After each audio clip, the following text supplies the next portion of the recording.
Hi everyone.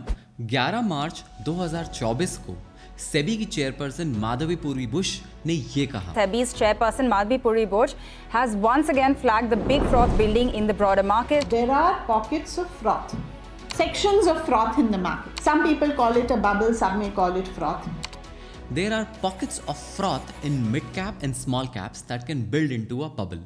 ये बोलते ही अगले 3 दिन में निफ्टी स्मॉल कैप इंडेक्स 10% गिर जाता है। अब यहाँ फ्रॉथ का क्या सिग्निफिकेंस है? देखिए, बबल बनाने से पहले आपको झाग बनाना पड़ता है और झाग को इंग्लिश में हम फ्रॉथ कहते हैं। तो बेसिकली सेबी की चेयरपर्सन का कहना है कि स्मॉल कैप और मिड कैप जो सेगमेंट है उसके अंदर जो स्टॉक्स हैं उसमें ऐसे कुछ पॉकेट्स हैं, कुछ स्टॉक्स के सेट्स हैं जो शायद ओवर वैल्यूड तो नहीं है बट ओवर वैल्यूड होने की कगार पर है। अब ऑब्वियसली एक मार्केट रेगुलेटर ऐसा कमेंट करेगा तो लोगों को डर लगेगा और मार्केट गिरेगा, और मार्केट गिरा भी, मतलब निफ्टी स्मॉल कैप इंडेक्स 10% गिरा अगले 3 दिनों के अंदर। अब यहाँ पे आप कमेंट करके बताइए कि क्या एक मार्केट रेगुलेटर का ऐसे कमेंट्री करना कि क्या ओवर वैल्यूड है, क्या अंडर वैल्यूड है, क्या ये सही है, या फिर she should let the true forces of capitalism which is buying and selling decide कि क्या ओवर वैल्यूड है, क्या अंडर वैल्यूड है। इन सब के चलते सेबी ने जितने भी फंड हाउसेज हैं जिनके पास स्मॉल कैप्स है या मिड कैप म्यूचुअल फंड्स हैं उनको बोला है कि तुम एक स्ट्रेस टेस्ट करो, हर 15 दिन के अंदर ये स्ट्रेस टेस्ट करो।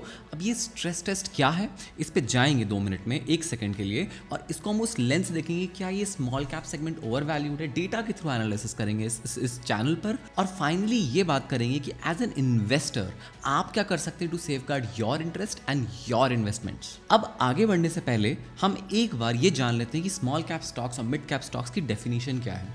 अब देखिए, जो भी कंपनी का जो मार्केट कैपिटलाइजेशन है अगर वो 5,000 करोड़ से कम है तो उसको हम स्मॉल कैप्स बोलते हैं, और अगर 5,000 से 20,000 करोड़ के बीच में है तो उसको हम मिड कैप बोलते हैं। तो बाय डेफिनेशन स्मॉल कैप काफ़ी छोटी कंपनियां होती हैं, थोड़ी सी उनसे रिलेटिवली बड़ी कंपनियां मिड कैप्स होती हैं, और उनसे भी बड़ी कंपनी जो होती है वो लार्ज कैप कंपनीज होती हैं।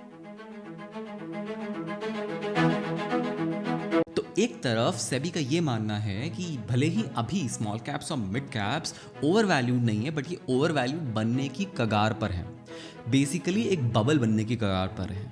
तो डर क्या है? डर ये है कि किसी दिन अगर ये मार्केट फटा, मार्केट गिरा, तो सारे के सारे इन्वेस्टर्स, हम और आप जैसे लोग जिन्होंने स्मॉल कैप्स और मिड कैप्स से इन्वेस्ट किया है, फटाफट जाके फंड हाउसेस के पास पहुंच जाएंगे अपने एनएवीज को रिडीम करवाने।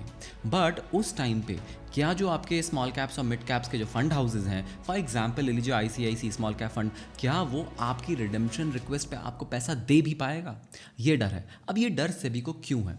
देखिए, होता क्या है, स्मॉल कैप्स और मिड कैप्स बाय डेफिनेशन छोटी कंपनियां होती हैं। जब कंपनीज छोटी होती हैं, इसमें at any given time of the day इसमें कम बायर्स और सेलर्स होते हैं। आसान भाषा में बोलें तो इनमें लिक्विडिटी इन जनरल कम होती है। लार्ज कैप में वहीं पे ज़्यादा लिक्विडिटी होगी, स्मॉल कैप्स मिड कैप्स में रिलेटिवली कम लिक्विडिटी होगी। स्मॉल कैप्स में सबसे कम लिक्विडिटी होगी, उससे ज़्यादा लिक्विडिटी मिड कैप्स में होगी। तो मान लीजिए अगर सारी दुनिया पहुंच जाती है आईसीआईसीआई सिक्योरिटीज़ के पास, बोलती है हमें अपना आईसीआईसीआई स्मॉल कैप को रिडीम करके दो, तो क्या होगा? आईसीआईसीआई सिक्योरिटीज़ को अपना जो पोजीशंस हैं स्मॉल कैप्स और मिड कैप में उसको सेल करना पड़ेगा एक साथ। अब उस टाइम पे there is a good possibility that उस टाइम पे आपको मार्केट में उतने बायर्स ही नहीं मिलेंगे जितना वो सिक्योरिटी सेल करना चाहता है आईसीआईसीआई, राइट? तो ऐसे में क्या होगा, जो स्टॉक होगा, जो अंडरलाइंग स्टॉक होगा म्यूचुअल फंड जो होल्ड कर रहा है, वो फटाफट गिरता जाएगा, उसका एक लोअर सर्किट लगता जाएगा, और अल्टीमेटली सेल करना चाहते हुए भी आप अपनी पोजीशन को लिक्विडेट नहीं कर पाएंगे। और जब आईसीआईसीआई लिक्विडेट नहीं कर पाएगा या कोई भी फंड हाउस जब लिक्विडेट नहीं कर पाएगा तो आपको पैसे वापस ही नहीं कर पाएगा। तो ये जो लिक्विडिटी रिस्क है, इससे डर लगता है सेबी को। इस चीज़ को समझने के लिए सेबी स्ट्रेस टेस्टिंग का कॉन्सेप्ट लेके आया है। इस स्ट्रेस टेस्टिंग के अंदर उसने हर म्यूचुअल फंड जो बेसिकली स्मॉल कैप और मिड कैप होल्ड करता है, उसने ये बोला है कि तुम्हें अगर अपनी 25% होल्डिंग्स और 50% होल्डिंग्स को लिक्विडेट करना पड़े, तुम्हें कितना टाइम लगेगा। So stress test is basically a liquidity test. This is basically a test to see if a mutual fund can handle a large number of simultaneous withdrawals. Exact test design ये है कि किसी भी mutual fund जो small cap और mid cap hold करता है उसे अपनी टॉप 20% इलिक्विड स्टॉक्स को साइड में रखना है। बाकी बचे 80% में से अगर 25% लिक्विडेट करेंगे तो कितना टाइम लगेगा, 50% लिक्विडेट करेंगे तो कितना टाइम लगेगा। अब यहाँ पे 20% इलिक्विड स्टॉक्स साइड में क्यों रखा, क्योंकि सेबी समझती है कोई भी स्मॉल कैप और मिड कैप फंड होता है, उसका जो फंड मैनेजर होता है, हो सकता है वो थोड़े इलिक्विड स्टॉक्स में इन्वेस्ट करे, ये सोचते हुए कि इनका अपसाइड बहुत ज़्यादा है। तो उन इलिक्विड स्टॉक्स को ऑब्वियसली बहुत ज़्यादा टाइम लगेगा, राइट। तो उन इलिक्विड स्टॉक्स को साइड में रख के जो बाकी बचे आपकी होल्डिंग्स हैं उसमें 25% और 50% को लिक्विडेट करने में कितना टाइम लगेगा। अब यहाँ पर कितना टाइम लगेगा ये इस पे भी डिपेंड करता है कि जिस दिन आप बेचने जाओगे, जिस दिन कोई भी फंड हाउस अपनी पोजीशंस को लिक्विडेट करना चाहेगा, उस दिन मार्केट में सेलर्स और बायर्स कितने हैं, ट्रेडिंग वॉल्यूम कितना है। तो इस अजम्पशन को हम, क्योंकि एग्जैक्ट टेस्ट डिज़ाइन में जा रहे हैं, तो इसको हम एक एग्जाम्पल से समझते हैं।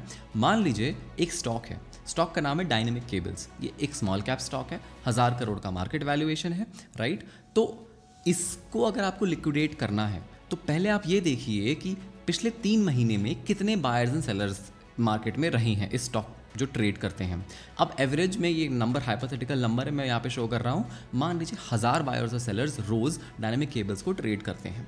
तो आप मान लीजिए कि जब आप बेचने जाएंगे आपके पास इसका 10% यानी 100 आपके पास इसके बायर्स होंगे जिनको आप अपनी पोजीशन लिक्विडेट कर सकते हैं। अब इस अजम्पशन के थ्रू अब आप हमको बताइए कि अपने 25% ऑफ डायनामिक केबल्स की होल्डिंग्स और 50% डायनामिक केबल्स की होल्डिंग को लिक्विडेट करने में आपको कितना टाइम लगेगा। यही नहीं, ये टेस्ट आपको हर 15 दिन में करना पड़ेगा और इस टेस्ट के जो भी रिजल्ट्स हैं वो आपको अपनी खुद की वेबसाइट और AMFI की वेबसाइट पर डालने होंगे, जहां पे हम और आप जैसे इन्वेस्टर्स उन रिजल्ट्स को देख सकते हैं। थोड़ी देर में ये भी देखेंगे कि वो रिजल्ट्स हैं क्या, क्योंकि लेटेस्ट स्ट्रेस टेस्टिंग के रिजल्ट्स आ चुके हैं। अब ये सब तो ठीक है, बट क्या स्मॉल कैप्स सच में ओवर वैल्यूड हैं? अब सेबी के यहाँ पर कंसर्न होने के मल्टीट्यूड ऑफ रीजंस हैं। पिछले साल बहुत सारा पैसा स्मॉल कैप स्टॉक्स में गया है। कितना सारा? बहुत सारा। और क्यों इतना सारा पैसा स्मॉल कैप फंड में फ्लो किया? बिकॉज पिछले साल स्मॉल कैप कुछ स्मॉल कैप फंड ने 50 to 70% रिटर्न दिए हैं। एवरेज स्मॉल कैप फंड का रिटर्न 41% है। ये एक अबनॉर्मल रिटर्न है अगर आप हिस्टोरिकल डेटा पर जाएं तो। ऐसे में ही जो रिटेल इन्वेस्टर्स हैं वो अपना सारा का सारा पैसा स्मॉल कैप फंड्स में डाल रहे हैं। इस ग्राफ को ही देख लीजिए। 2023 में स्मॉल कैप में लगभग 41,000 करोड़ और मिड कैप में 23,000 करोड़ फ्लो किया है। जहां की लार्ज कैप को देखिए, इस बेचारे में से तो लोगों ने नेट पैसा निकाला है। अभी तक का ये स्मॉल कैप में लार्जेस्ट इनफ्लो है और एक्चुअली लार्ज कैप से लार्जेस्ट आउटफ्लो भी है। इनफैक्ट AMFI के इस डेटा को देखिए, 2023 में जितना निफ्टी स्मॉल कैप में फंड्स फ्लो हुए हैं वो 2022 का डबल है। यहाँ पे आप बताइए ये बबल है या नहीं। इसमें एक और टेक्निकल एस्पेक्ट है। निफ्टी स्मॉल कैप का जो P/B यानी प्राइस टू बुक रेशियो है वो 6.7 चल रहा था। P/B रेशियो बेसिकली कंपनी कितनी ओवर वैल्यूड है वो बताता है। ये जो नंबर है 6.7, ये निफ्टी स्मॉल कैप इंडेक्स के हिस्टोरिकल हाई का 1.5 टाइम्स है। तो अगर ओवर वैल्यूएशन के अंदर भी देखें तो हिस्टोरिकली जितना over value Nifty small cap रहा है हिस्टोरिकली अभी तक, उससे भी 1.5 गुना आज हम ओवर वैल्यूएशन पे चल रहे हैं। अब जब इतना पैसा स्मॉल कैप स्टॉक्स में फ्लो करेगा तो बढ़ेगा भी बड़ी तेजी से, क्योंकि लिक्विडिटी कम है, उसमें ज़्यादा पैसा पंप इन करे जा रहे हैं तो बहुत तेजी से बढ़ेगा, राइट। अब सेबी को डर ये है कि जिस दिन ये बबल फटा, जिस दिन ये मार्केट गिरा, राइट, तो ये मार्केट गिरेगा, साथ में हम और आप जैसे इन्वेस्टर्स का सारा पैसा लेके जाएगा। ये जो स्ट्रेस टेस्ट है, इसके जो सारे टेस्ट रिजल्ट्स हैं वो AMFI के वेबसाइट पे आप देख सकते हैं। आइए जो लेटेस्ट स्मॉल कैप फंड का जो टेस्ट रिजल्ट है, स्ट्रेस टेस्ट रिजल्ट है, वो हम देखते हैं। मैंने रिजल्ट को स्क्रीन पे आपके साथ शेयर कर दिया है। तो अगर आप ध्यान से देखिए तो ये सारी कंपनीज AUM यानी एसेट्स अंडर मैनेजमेंट के हिसाब से सॉर्टेड हैं। इधर पे इनका आपको दिख जाएगा कि कितने दिन में ये 25% ऑफ द पोर्टफोलियो लिक्विडेट कर सकते हैं, और इसके नेक्स्ट कॉलम में आपको दिख जाएगा ये 50% ऑफ द पोर्टफोलियो को लिक्विडेट करने में कितना टाइम लगाएंगे। उसके एक और कॉलम है which is allocation to small cap stocks. तो बाई लॉ सेबी ने मैंडेट किया है कि या चाहे स्मॉल कैप हो चाहे मिड कैप, उन्हें at least 65% of the money has to be allocated toward small cap stocks. बाकी आप कुछ भी करिए बट 65%, क्योंकि फंड का नाम स्मॉल कैप है तो 65% स्मॉल कैप में होना चाहिए। तो यहाँ पे कुछ चीज़ें मैं आपको दिखा देता हूँ। फॉर एग्जाम्पल यहाँ पे जो HDFC स्मॉल कैप फंड है, जो SBI स्मॉल कैप फंड है, जो एक्सिस स्मॉल कैप फंड है, जो क्वांट स्मॉल कैप फंड है, जो कोटक स्मॉल कैप फंड है, DSP स्मॉल कैप फंड और टाटा स्मॉल कैप फंड, इन सबको 20 दिन से ऊपर लगेगा अगर उन्हें अपने पोर्टफोलियो को लिक्विडेट करना हुआ। तो इसमें से जो DSP स्मॉल कैप फंड है और टाटा स्मॉल कैप फंड, भले ही 65% मैंडेट है कि आपको स्मॉल कैप्स में इन्वेस्ट करना है, बट इन दोनों ने 90% प्लस स्मॉल कैप में इन्वेस्ट कर रखा है। बाकी को देखेंगे तो जनरली 70-75% के अराउंड सबने स्मॉल कैप्स में इन्वेस्ट कर रखा है। यहीं पे जो वर्स्ट नंबर है वो है SBI स्मॉल कैप फंड का। इनको 30 दिन लगेंगे इन्हें अगर 25% ऑफ द पोर्टफोलियो लिक्विडेट करना है, और 60 दिन लगेंगे अगर इन्हें 50% ऑफ द पोर्टफोलियो लिक्विडेट करना है। अब ऑब्वियसली कोई ये सोच सकता है जिसका AUM ज़्यादा है उसको ज़्यादा टाइम लगेगा लिक्विडेट करने में, बिकॉज उसके पास एसेट्स अंडर मैनेजमेंट ज़्यादा है। बट यहाँ पे, और ये बात सही भी है by the way, right, but यहाँ पे एक एग्जांपल दूंगा मैं Nippon India small cap fund का, जिसका AUM हाईएस्ट है 46,000 करोड़, बट इसको सबसे कम दिन लगेगा लिक्विडेट करने में। सिर्फ 13 दिन लगेगा 25% ऑफ द पोर्टफोलियो लिक्विडेट करने में, और 27 डेज लगेंगे 50% ऑफ द पोर्टफोलियो को लिक्विडेट करने में।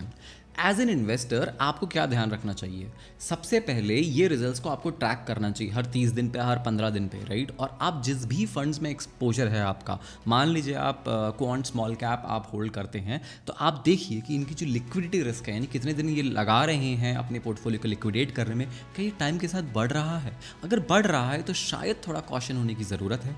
उसके अलावा अपनी रिस्क एपेटाइट को भी सोचिए। Small cap is basically high risk high reward game. अब यहाँ पे जिनकी रिस्क एपेटाइट कम है और वो स्मॉल कैप में सिर्फ इसलिए आ रहे हो कि लास्ट ईयर उसने इतना ज़्यादा रिटर्न दिया है, 41% एवरेज रिटर्न दिया है, तो ये मत करिए, क्योंकि पुराना return, past returns don't have any correlation with future returns. This could be a sign of bubble, this might not be a sign of bubble. ये आप मुझे एक बार कमेंट करके ज़रूर बताएं कि आपको क्या लगता है, क्या स्मॉल कैप्स बबल में है?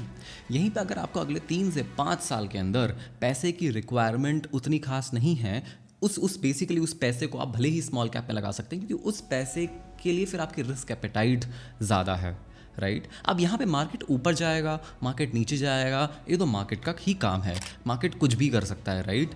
अब यहाँ पे मैं आपसे ये बोलूँगा कि मार्केट को टाइम करने की कोशिश ना करें। ऐसा ना करें कि मार्केट गिरे और तब आप पैसा लगा रहे हैं स्मॉल कैप्स में ये सोच के कि अब मेरे को अच्छा रिटर्न मिलेगा। देखिए, ऐसे स्मार्ट बनने से आप इन्वेस्ट करें या फिर आप बोरिंग तरीके से SIP इन्वेस्ट करें, मैं आपको बता रहा हूँ आपका रिटर्न्स ऑलमोस्ट सेम आएगा। अगर आप मेरी बात नहीं मान रहे तो ये वीडियो को ज़रूर क्लिक करिए। इसमें मैंने मैथमेटिकल एक्सेल में इन दोनों चीज़ों को कंपेयर किया है। इस वीडियो को ज़रूर देखें। अगर आपको वीडियो पसंद आया है तो please like, share and subscribe. मिलते हैं अगले वीडियो में। Thank you.